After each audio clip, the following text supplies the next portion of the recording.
All right, welcome to Broetry. Broetry is going to be pretty simple. It's exactly what it sounds like, which I'm sure you're thinking doesn't sound like anything. But Broetry, brothers, poetry, put them together, you get Broetry. But you should understand Broetry to not be just brothers, although it is primarily that, but more like brethren, brethren, poetry, Broetry. So brethren includes, of course, sisters and brothers, everybody. So if you're here, if you're gonna tune in for Broetry, um, you're a brother and sister in Christ, you're joining us, even if you're not Christian. We're just here, we're sharing something beautiful, and beauty is universal. And we're going to share some beautiful poetry together. It's something I started at the high school, at Monsignor Farrell High School, a couple years ago. I think during the pandemic or just before. But anyway, some of my classes we would end with broetry. We would get the smart board going and put up like a fire going on in the background, and I brought in some like red cups or whatever, some plastic cups, and so that's what we're gonna do here. That's all you need for broetry: a little poetry, some brethren, a red cup of your hot or cold drink. Today it's water, and we're just gonna share some poetry. I wanted to start with my favorite author, G.K. Chesterton. He wrote a lot of poems, and this is from uh, I think the preface or something, or the dedication to a collected work of his poems in the early 1900s. And he was an English author, for those who don't know him. And I just picked this one just because I happened to be reading it at the time anyway. And it's one of his early poems. I really like it. And so here it is. It's not too long. We'll read some longer ones um, as well, but this is a very short one. Okay, so this is G.K. Chesterton from actually just a poem of dedication to a book of poetry that he wrote. You got your. You want me to wait? Oh, wait. So you can go get a cup of your favorite hot or cold drink. Okay, I'll wait a little bit. All right. Okay, this is a poem from G.K. Chesterton.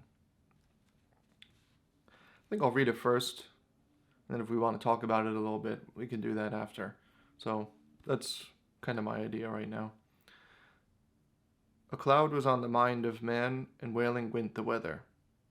Yea, a sick cloud upon the soul, when we were boys together. Science announced nonentity, and art admired decay.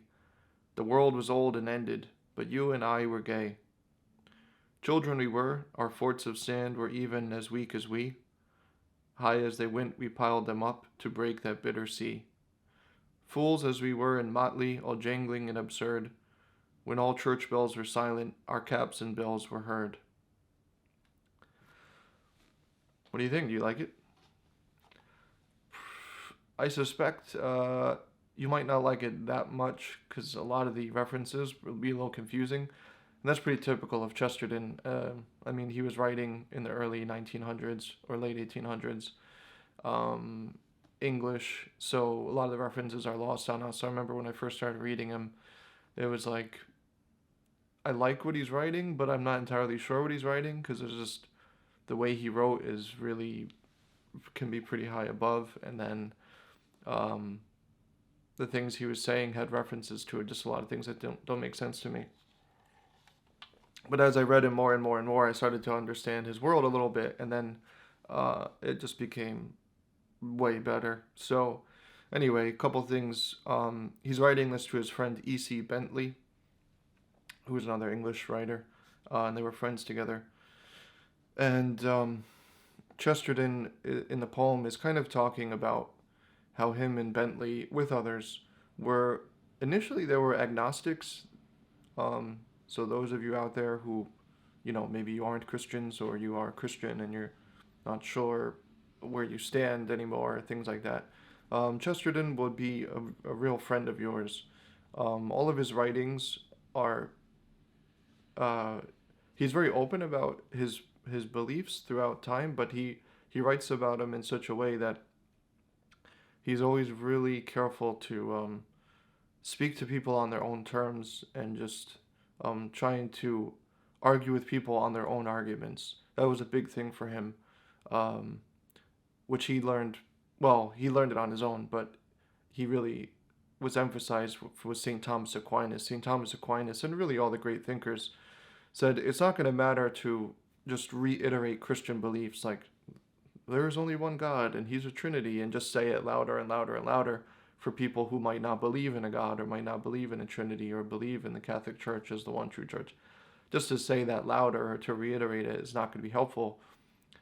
You have to see, well, what does the person believe?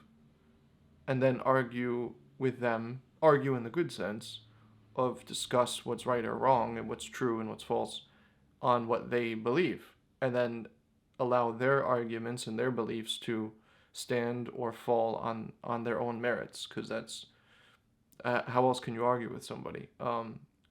So anyway, so he started off. His family was like mildly. I don't even know. Probably not even Christian. They were more like Unitarian, which is kind of there's a God. That's about it. And so that's kind of how he grew up, and that turned into basically, I would say, an atheism for a while, and then agnosticism, and then eventually Christianity, and then eventually Catholicism. So that was his arc of belief. But so he's writing this poem, sort of as a Christian, and he wasn't Catholic yet, and he's thinking of the days when he grew up with people. He basically in London, he would have been like a Manhattan, very cool. Actually, probably more like in our terms, like when Brooklyn was coming up with like the hipsters and stuff. Chesterton would have been like a hipster basically, very young and cool and just sort of the in crowd and cool by not being cool and that's what he did. And they wrote poetry. They would hang out and do like that sort of stuff, and usually like making fun of the Victorian Christian morality and basic Christian beliefs and stuff like that. Something that I think his friends would make fun of it more. I think Chesterton just didn't think it was logical or reasonable, so he sort of, would speak about it from that perspective. But I think he, by and large, was always respectful. He just didn't know what to believe or didn't believe it. But then as he thought about it more and more and more, he changed, and then so he knew that crowd, and so he's thinking of now he knows that crowd. Those are still his friends. He never stopped being friends with them. He still liked them, and they still liked him. But now he used that same sort of just wit and humor and coolness to kind of argue with them and say, wait a second, maybe we got it wrong here. So that's what this poem is really about. And he portrays himself and his friend as like court jesters. This was something I remember learning. It was like a bigger thing at the time. But motley is like your the uniform that you would wear in like the Middle Ages for if you were part of a certain king or a fiefdom or something, or even for like a court jester. They have the bells and the cap and all that, the fool's cap. So he kind of portrays him and his friend as like court jesters, really for Christianity. And the last line is, when the church bells were silent, our caps and bells were heard. Kind of saying like the English Protestant church really didn't have anything. They just sort of like put their foot down and like, well, no, this is the right way. And then it wasn't resonating and it sounded very hollow. And Christianity really fell away at that time. And that, unfortunately, had continued throughout the 1900s. You do see a resurgence of Christianity in England, as well as throughout the world, among young people especially. Little pockets of it, of course. And so he's saying when Christianity was really seemed like it was dying and was just passé, the churches were silent, the church bells were silent, it was him and his friend who were kind of like outside the church. They were defending Christian principles without being like openly Christian at the time. They weren't trying to be deceptive. They just were figuring it out for themselves. That was a big thing with Chesterton. He said basically he invented Christianity on his own, and then realized it had already been invented. So he just started with just thinking things through and just saying, well, it has to be this, it has to be this, and then found out, oh, everything Christianity says is everything I believe. So that's why he became Christian and eventually found the fullness of Christianity in Catholicism. So he was just following an inquiring mind, and he had really one of the great minds of history. I would put him up there with Aristotle, Thomas Aquinas, Einstein. Chesterton was widely regarded to be literally a genius. So I don't hesitate to put him up there with the great minds, which to me is cool because someone who's a genius was able to follow that genius into Catholicism. Makes me feel good about being a Catholic. Obviously, there were some geniuses who didn't follow that path, like Einstein, for instance. But he did have a religious belief in God as well. So anyway, that gives you a background of the poem. It's a short one, so let me just go through it again. And you might get a little more out of it.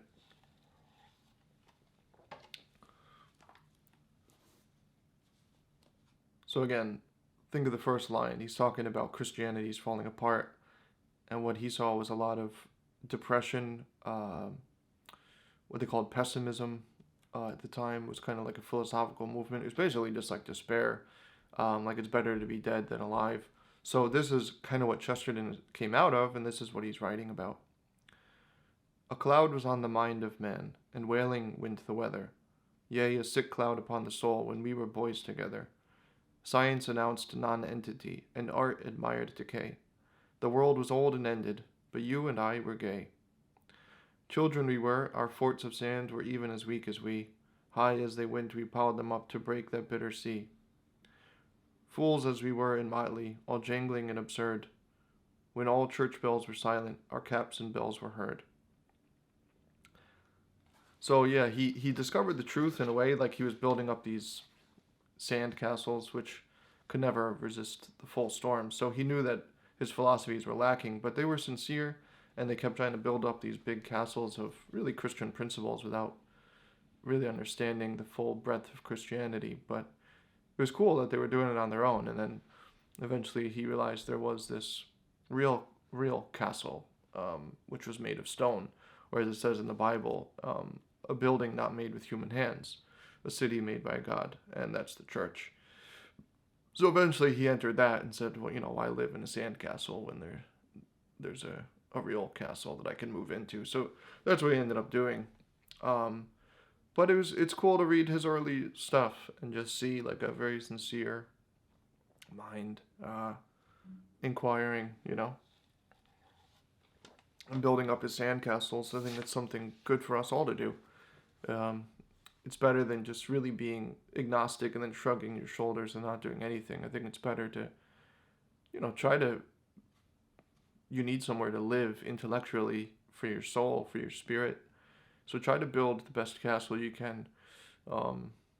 If it isn't Catholicism, I think it'll keep falling apart and you'll realize, this is kind of made of sand. It's not perfect. It's not working completely well. But I think it's good to build, and then through that experience, I think you get closer and closer to the truth. Or at least God will see your sincerity and will, he'll reward you for that. So I think it's good to sincerely build sand castles, So that's enough for today's broetry. I hope you enjoyed it. I did. I haven't done it in a while. So I got this from the book, I don't know how to pronounce French names, but I think it's Khmer.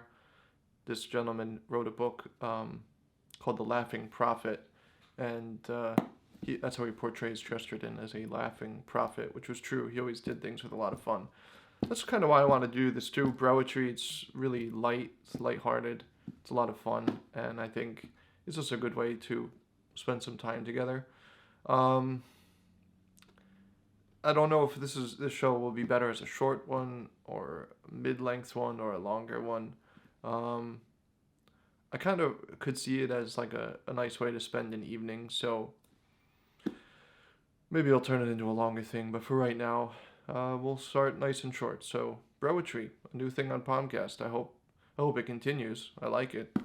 We'll see if you guys like it, but yeah, we're bringing back an old tradition I started with my students at Farrell a long time ago. We got the fireplace, we have some brothers, we have some poetry, we got a cup of our favorite hot or cold drink, we got some apple juice. Actually, today it's water. Um, yeah, and we got Broetry. God bless you.